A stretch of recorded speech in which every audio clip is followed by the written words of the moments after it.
जय श्री राम दोस्तों, आप सबका मेरे चैनल में स्वागत है। दोस्तों आज हम देवशयनी एकादशी के बारे में बात करेंगे। दोस्तों आषाढ़ महीने की शुक्ल पक्ष की एकादशी तिथि को देवशयनी एकादशी कहते हैं।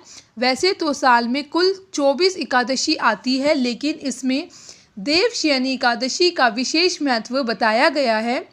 ऐसा कहा जाता है कि देवशयनी एकादशी के दिन से भगवान विष्णु 4 महीने की योग निद्रा में चले जाते हैं। इसके बाद भगवान कार्तिक महीने की शुक्ल पक्ष की एकादशी को जगते हैं। इस अवधि को चतुर्मास कहते हैं, जिसमें सभी शुभ और मांगलिक कार्य बंद हो जाते हैं। इस साल देवशयनी एकादशी रविवार 10 जुलाई को आ रही है। आषाढ़ महीने की शुक्ल पक्ष की ये एकादशी शनिवार 9 जुलाई को शाम 4:40 से अगले दिन यानी रविवार 10 जुलाई को दोपहर 2:14 तक रहेगी।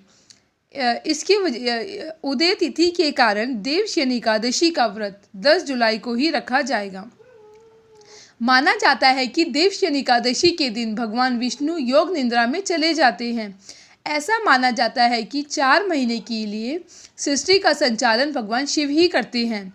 इस दौरान कोई भी शुभ काम नहीं किया जाता है। इस दौरान मुंडन, विवाह, सगाई और मांगलिक कार्य नहीं किए जाते। इस दिन व्रत रखने से सभी दुर्घटनाएं टल जाती है। दोस्तों मैं आपको बताऊंगी कि कैसे आपको एकादशी पे कैसे आपको पूजा करनी है, क्या विधि करनी है। तो आज हम इसी के बारे में बात करते हैं। इस दिन आपको सुबह जल्दी उठकर घर की साफ सफाई करने के बाद मुख्य द्वार पर हल्दी का जल या गंगा जल का छिड़काव करना है।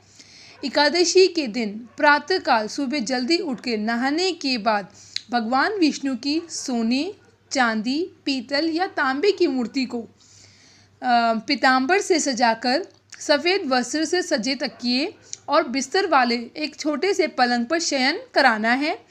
इसके साथ ही कुछ खास मनोकामनाओं की पूर्ति के लिए इस महीने आपको कुछ चीज़ों का त्याग का व्रत लेना है।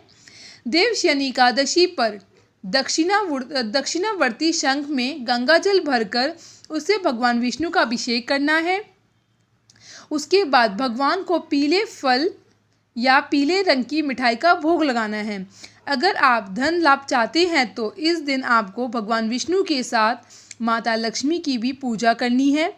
एकादशी की शाम तुलसी के सामने गाय के शुद्ध घी का दीपक जलाना है। विष्णु मंदिर जाकर अन्न, गेहूं या चावल आपको दान करने हैं। दोस्तों और आपको मंत्र का जाप करना है। ओम नमो नारायण या ओम नमो भगवते वासुदेवाय नमः का 108 बार जाप करना है और अपनी मनोकामनाएं भगवान को बोलनी है कि मेरी मनोकामनाएं ये हैं, और आपको मेरी मनोकामनाएं सच्चे मन से बोलनी है, तो भगवान आपकी मनोकामनाएं जल्द ही पूरी करेंगे। दोस्तों इससे घर में धन धान्य और लक्ष्मी की प्राप्ति के लिए भगवान विष्णु के साथ माता लक्ष्मी का केसर मिले जल से भी आपको अभिषेक करना है। दोस्तों जो भी आप ये मंत्र का जाप करोगे आपको तुलसी की माला से करना है 108 बार, तो आपकी जो भी मनोकामना है वो पूर्ण हो जाएगी। दोस्तों आपको एकादशी की शाम को पीपल में भगवान विष्णु का वास माना जाता है, इसलिए एकादशी पर पीपल के पेड़ पे जल चढ़ाना है आपको सुबह, और शाम को गाय की घी का दीपक जलाना है। दोस्तों इससे घर में धन धान्य का भंडार भर जाता है और जो भी आपकी मनोकामनाएं हैं वो पूर्ण हो जाती है। दोस्तों आपको इस दिन जल में आंवले का रस डालकर स्नान करने से सभी आपको सारे पुण्य मिल जाते हैं। शास्त्रों के अनुसार जो भी इंसान दोनों पक्षों की एकादशी को आंवले के रस को जल में डालकर नहाता है, स्नान करता है, उसके समस्त पाप नष्ट हो जाते हैं। दोस्तों इस दिन आपको श्री विष्णु सहस्त्र नाम का पाठ करना है। इससे भाग्य चमकता है, कुंडली के ग्रहों के शुभ फल आपको प्राप्त होते हैं। दोस्तों इस दिन आपको श्री सूक्त का भी पाठ करना है। इससे माता लक्ष्मी आपका साथ कभी भी नहीं छोड़ती है। दोस्तों आपको इस दिन भगवान विष्णु या श्री कृष्ण जी के मंदिर में बांसुरी को अच्छी तरह से सजाकर उन्हें भेंट करना है। ऐसा करने से घर में प्रसन्नता का माहौल बन जाता है और धन धान्य की कमी कभी भी नहीं होती। दोस्तों आपको इस दिन भगवान विष्णु की पूजा में केसर, पीली मिठाई, नारियल, गन्ना, आंवला, सिंघाड़ा, लौंग, इलायची और तुलसी का पत्ता जो होता है और पीले फूल आपको जरूर ही चढ़ाने हैं भगवान को। भगवान विष्णु जी की पूजा बिना तुलसी की पूरी नहीं होती। इस दिन भगवान को तुलसी अवश्य ही आपको अर्पित करनी है दोस्तों, लेकिन ये ध्यान रखना है कि तुलसी को आपको एक दिन पहले ही संध्या से पहले ही आपको तोड़ लेनी है। दिन छिपने से पहले ही आपको तोड़ लेनी है, क्योंकि एकादशी के दिन तुलसी को तोड़ना अशुभ माना जाता है दोस्तों। उस दिन आपको तुलसी का पत्ता नहीं तोड़ना है, आपको एक दिन पहले करना है, संध्या से पहले, दिन छिपने से पहले। इस दिन आपको नहाने के बाद मंदिर में जाकर या फिर घर पर ही भगवान विष्णु जी के चित्र के सामने गीता का पाठ करना है। ऐसा करने से आपके पितृ प्रसन्न होते हैं, पितरों का आशीर्वाद मिलता है आपको और पुण्य का संचार हो जाता है दोस्तों इस दिन आपको देवशयनी एकादशी के दिन दान का बहुत ज़्यादा महत्व होता है। देवशयनी एकादशी के दिन पीले रंग के वस्त्र, पीले फल, पीला अनाज और पीली मिठाई भगवान विष्णु को आपको अर्पित करनी है। इसके बाद ये सभी चीज़ें आपको किसी ब्राह्मण या गरीब को दान कर देना है।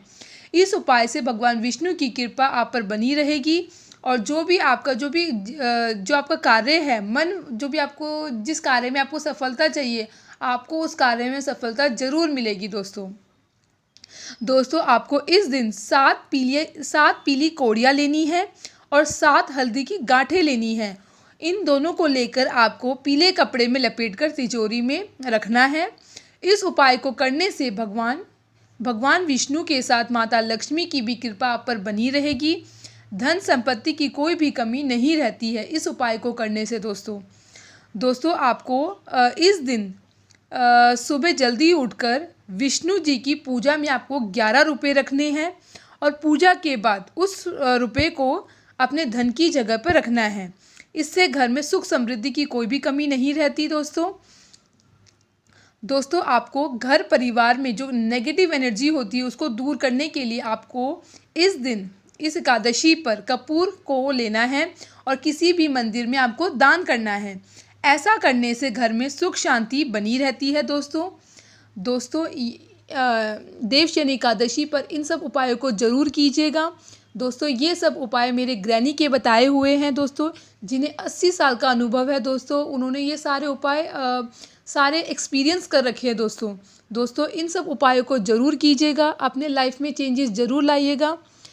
मेरी ग्रैनी को प्यार ज़रूर दीजिएगा।